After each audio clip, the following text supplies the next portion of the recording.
காளின்னு சொல்லும்போதே நீங்க அந்த 8 பிண்டங்கள தூக்கி நெறைய புராண கதையில சொல்லுவாங்க. 8 பிண்டங்கள தூக்கி அங்க இங்க வீசினதுல வந்துட்டு, அதான் நீங்க சொன்ன மாரி நாகக்கன்னிகள் கொண்டு போய் ஒவ்வொரு இடத்துல தசமகா வித்யாலயா, காமக்யா, ஆமா, காசியில இருக்க காளி, ஒவ்வொரு காளியும் அந்தந்த இடத்துக்கு உருவானாங்க. அதே போல நம்ம முத்தாரம்மன், முத்தாரம்மன் தான் முதல் காளியா? ஆமா.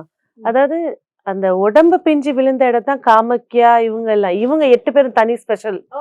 இவங்க 8 பேருமே தனியா இருக்கக்கூடியவங்க. ஃபர்ஸ்ட் முட்டையிலேருந்து வெளிவந்தவ முத்தாரம்மன். முத்தாரம்மன். அம்பாள்.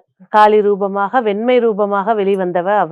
ஸோ இவள தான் வந்து முத்துமாரின்னு சொல்லி இவளுக்கு ஒரு பேர் இருக்கு. முத்துமாரி. ஆமா, முத்துமாரி. அதாவது தூத்துக்குடியில வந்து அவ்ளோ ஆழ்கடல்ல முத்துக்கள், வகை வகையான முத்துக்கள். அதுல அரிய வகை முத்துக்கள் எல்லாம் இந்த குலசேர எப்படி வந்து ராஜராஜ சோழன், ராஜேந்திர சோழன் சொல்றோமோ, இந்த பாண்டிய வம்சத்துல இருந்தவர் தான் குலசேகர பாண்டியன்.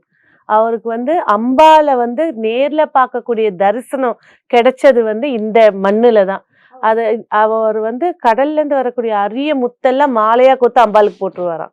அந்த அம்பாள்ல வந்து இந்த பொக்கிஷன் பாத்தீங்கன்னா என்ன நம்மளுக்கு என்ன தெரியும், எலிசபெத் கிட்ட இருக்க கிரீடம், நம்மளோட கிரீடம் மட்டும் தான் தெரியும்.